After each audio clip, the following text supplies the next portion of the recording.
গো। তাই কালকে মাকে কত মান অভিমানে কথা আমি বলছি, আর খাতার মধ্যে আমি লিখছি, মা বলো মা, কী ছিলাম আর কি হলাম।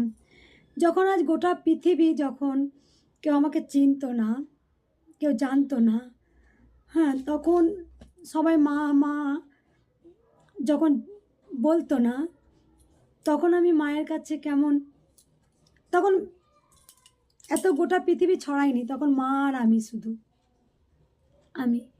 তা কত কথা মায়ের সাথে আমার, আমি সন্ধ্যার সময় সন্ধ্যে দেখাতে আসতাম। হ্যাঁ, একদিন আপনারা অনেক পুরনো ভিডিও দেখেছেন, গোপাল গোপাল এসে কী করেছিল, একদিন আমি যখন সন্ধ্যার সময় মাকে সন্ধ্যা ভোগ দেব বলে, তখন তো ভক্ত আসতো না, আর সোনামাই তো চোখের লীলাটা করেছিল, বা সোনামাই চোখের লীলা করে, সেটা আমরা সবাই জানি। সে কৃষ্ণকালী মা তো একই, সোনামা বলি আদর করে আমি সোনা।